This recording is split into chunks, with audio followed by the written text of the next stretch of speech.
At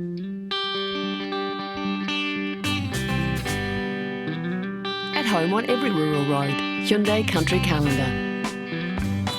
We're looking to plant 1.2 million trees up here over the next 2 or 3 years. A beekeeper with big plans for his land and his community. We are in the middle of a gold rush at the moment and everybody's trying to jump on the bandwagon. And he has a cool head about a hot commodity. In a good year you can make good money, and in a bad year you can lose a lot of money. That's just the name of the game.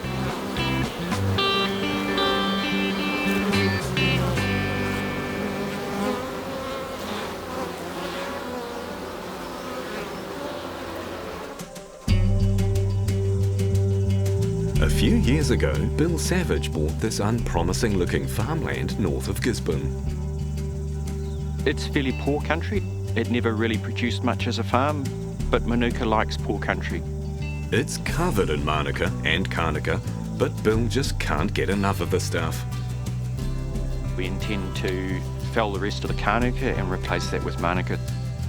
We're looking to plant 1.2 million trees up here over the next 2 or 3 years. So ultimately we will have 1,000 hectares of pure Manuka. Bill is a Manuka honey specialist. He's collecting Manuka seed to raise in a nursery and plant back here next winter.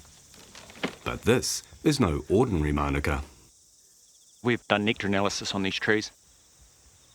This tree here, it's over 15,000 parts per million of DHA. That's what we need to produce high UMF Manuka honey. All honeys have antibacterial activity, but Manuka has this extra antibacterial activity. It's called the unique Manuka factor, and it's now prized all around the world. So we know by breeding from these we're going to produce trees that are going to produce high UMF Manuka honey. High UMF honey is a high ticket price item, so Bill entrusts his valuable seeds to a professional, Lana Hope. This is code lot 41, and you can see the change down there as it goes. Lana's been growing these trees for us for the last 3 years. She specialises in the production of native trees and lives just down the road from us, so it was a perfect fit for her to grow them for us. She's got the expertise. This is 37, this is 7,500 parts DHA, which is going to produce a good UMF honey. Yeah. And 38, this one here, that's a really good one. That's up to 9,500. Okay. These trees here are going to go up to Aotiti. We're planting them up there next winter. Aim to have them in production within 4 years and in full production in 6 years, and producing that really high UMF, the 15s and 20s, that we need to market in the offshore market.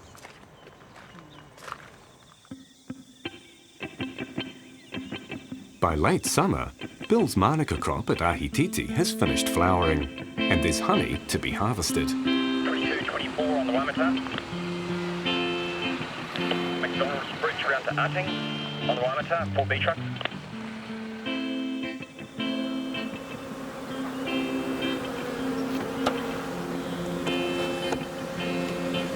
There's quite a bit of honey here, but they're not that full, the boxes. Blower can't keep up with me. The blower can't keep up with you. We've got a really good crew of guys. The hours we work are not great this time of the year, often start 2:30, 3 o'clock in the morning, and 2.5, 3 hour drive to get to the job. And we always try to get there by daylight so that we can get the honey off before it gets too hot. Just separating these honey boxes for Bill to blow the bees out, getting down to the bottom brood box. Get a disease checked in these frames to make sure there's no sunken in dark cappings, and there's none in this frame. It's good. Pete's a share beekeeper, and he's been with me now for 10 odd years. He's our top beekeeper. Gabe's his son. He's at Auckland University and he's working with us for the holidays. Because I've just started out, they've got me doing all the simpler jobs. So I'm just filling out feeders with grass. We put the grass in the frames just so that it's kind of like a ladder for bees, so they don't drown in the sugar. Actually, I'm enjoying it as more than I actually thought I would. I always knew it was going to be a dirty job, but it's just different to what I'm always doing, you know, throughout the year. Just sitting in lectures, a good chance to see the countryside, you know, see a bit of the homeland, and spend some time with the old man while I'm at it. Gabe's first day was not ideal. He got stung just above the eye, and it swelled up to the size of a golf ball the next day, and it lasted 2 days or so. Cheers, Dad. You're welcome. This is definitely when the bees get angry. We're obviously blowing them out of their honey, so they're not that happy about it. And the whole point of a bee is he's got a sting to defend the honey that he's collected. So this is definitely the time that's going to get they're going to get a bit upset. They don't really want us to take their honey. We don't want to take any bees home, so we're blowing the bees out of the boxes and putting them on the truck empty. And from there, the bees will crawl quietly back into the hive, and they will carry on doing their duty. I love what I do. Absolutely love it. I love being out here. It's hard work, but it's rewarding, and yeah, it's great to have a day out with the guys. I got my first hive when I was 12, so I've been doing it now for 44 years, and still learning all the time.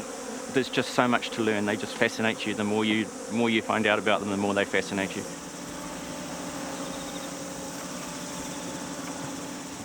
So we take the honey off, put it on the truck, take it home and extract it. But Bill, who has already been on the go for 9 hours, now has an appointment with the Queen.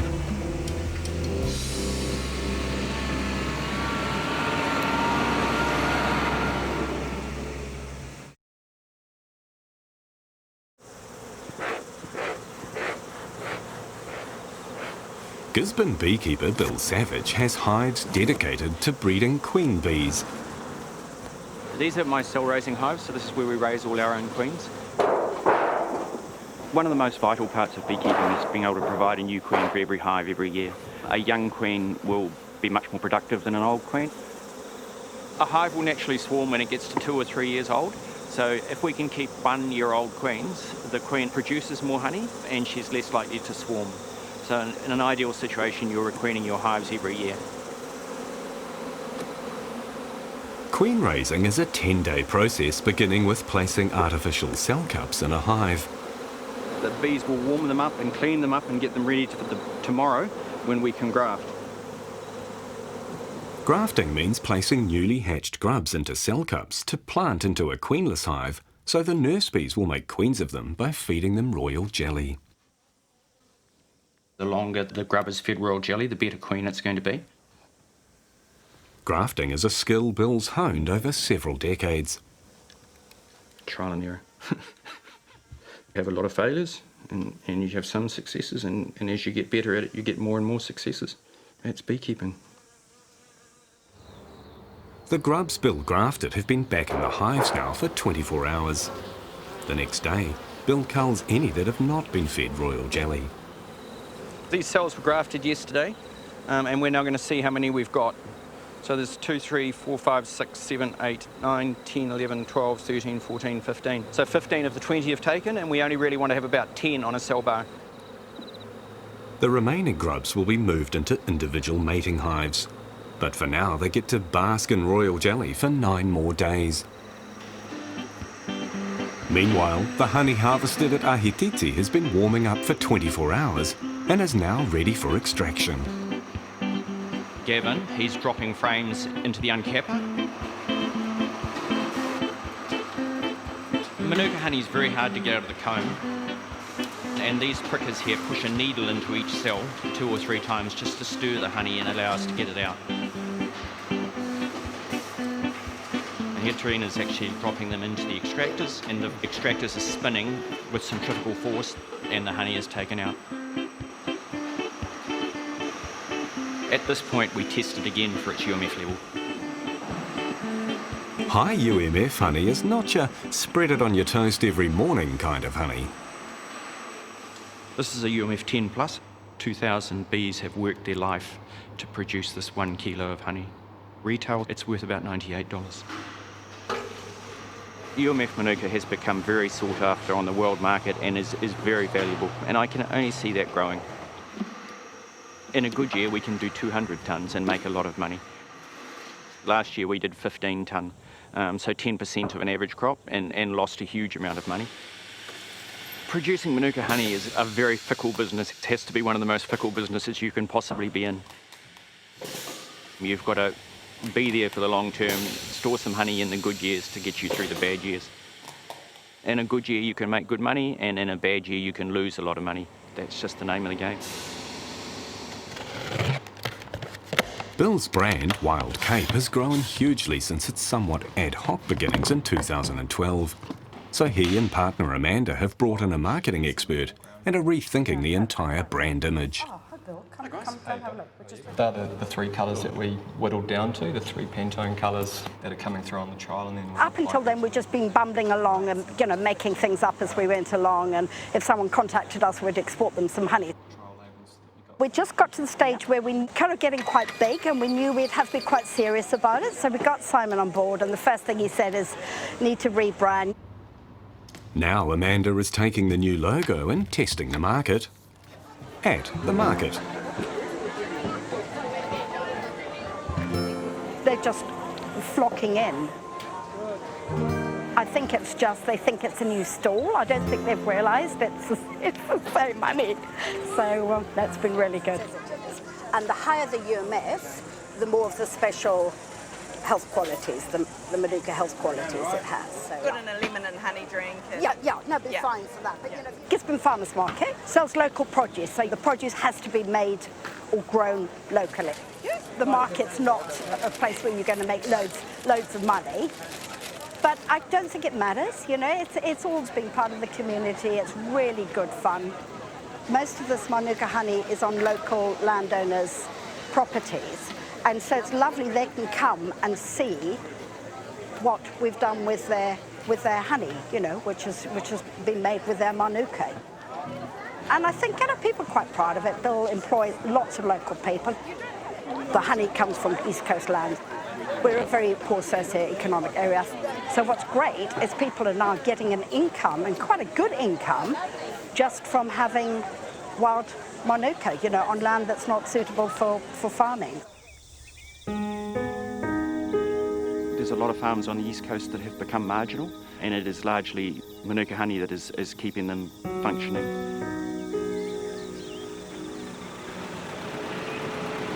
After the Manuka is flowered and the honey has been harvested, Bill moves his hives to their winter sites. You can't leave them in here because there's nothing here but Manuka, so they would starve for the rest of the year. So we've come in before daylight, we've smoked them back into the hives because it's a very warm morning and they're all hanging on the outside. This block is the Whareongonga block.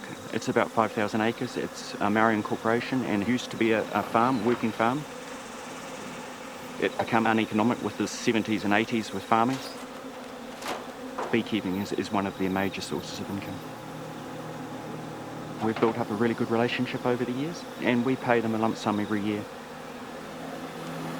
We will pay out about $1 million this year in landowner payments to farmers, and it's quite rewarding for us to be able to say that, you know, we really are contributing to the farming community on the East Coast.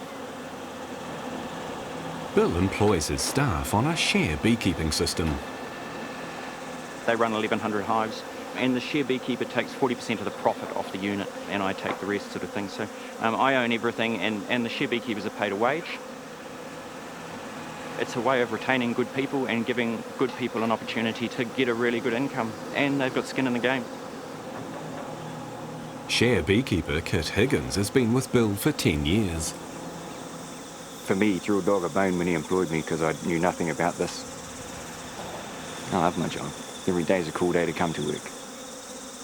Kit's a top man, absolutely. He's on your side all the way, and he loves what he does, as we all do. He's a really good beekeeper.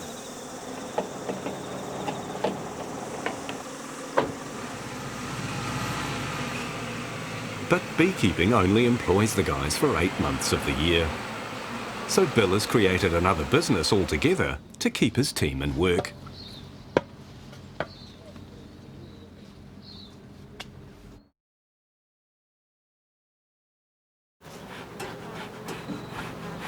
Bill Savage breeds queen bees in specialised hives on his Gisborne property. Poor old blind fella needs his glasses.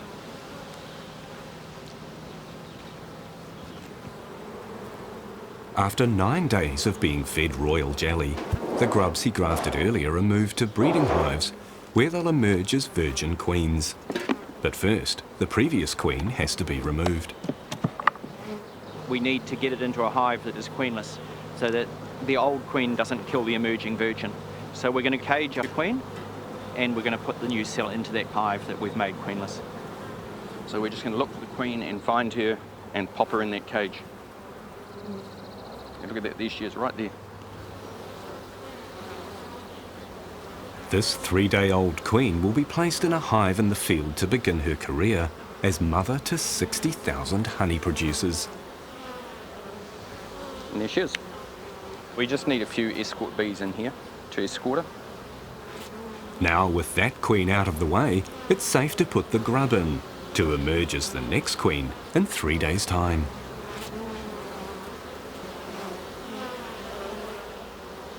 The queen is the mother of all the bees within the hive.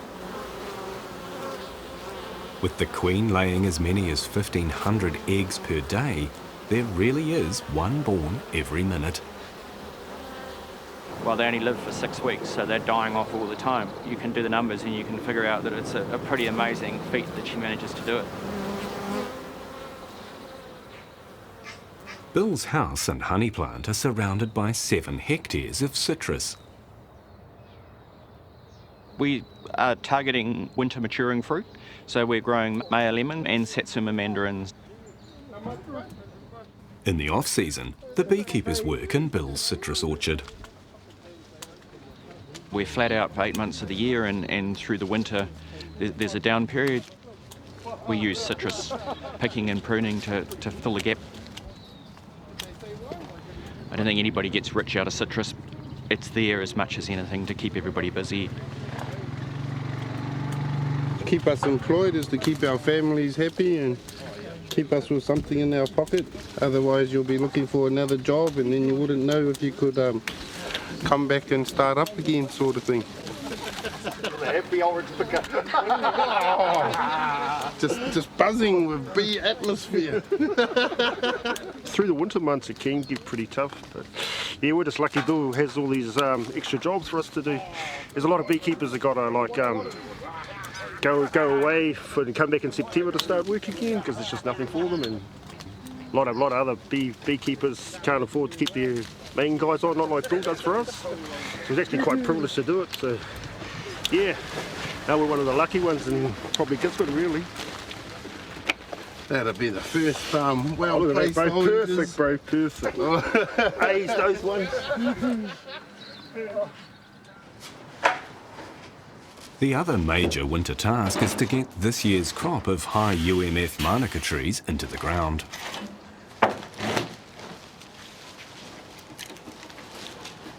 Native nursery specialist Lana Hope grew these from seed Bill gathered from his highest grade trees. Now they're ready to be planted. Great. That's gone really well this season. Yeah, it has.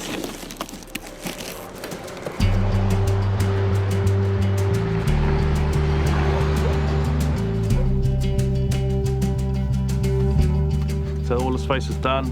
Everything out the back. There's one more day towards those hills there. Then we've got 4 days next week. Then she's cut. Amazing to look at it and see all those spots. A lot of work. 15,000 trees. That one guy can plant 2,000 in a day. It's just mind-blowing. Yeah. Professionals.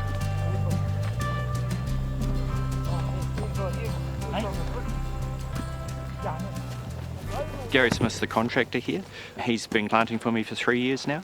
This year he'll put 250,000 trees in. When we first started planting on this side, the boys that planted this 2 years ago were buzzing, just seeing them actually take off. Another 4 years and they'll be up and flowering, and yeah, we'll be getting some crop off them.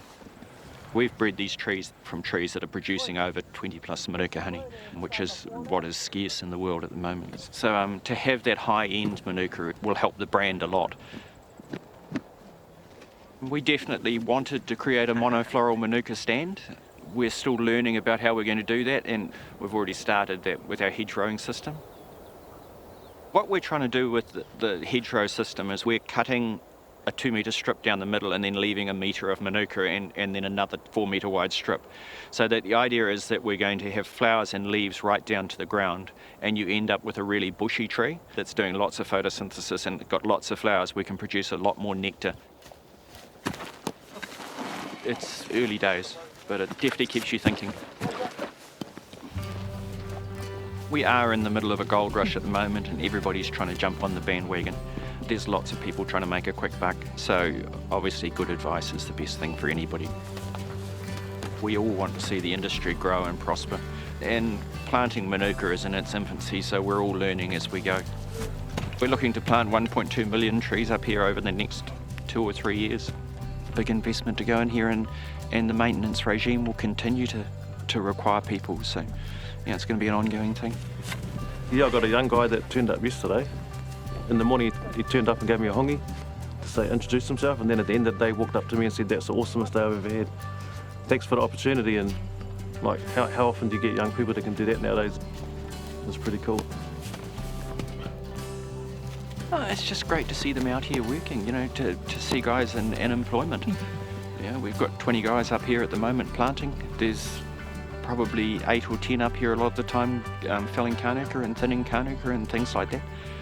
So yeah, that's just creating employment. Got to be good for the community. Country Calendar is brought to you by Hyundai New Zealand.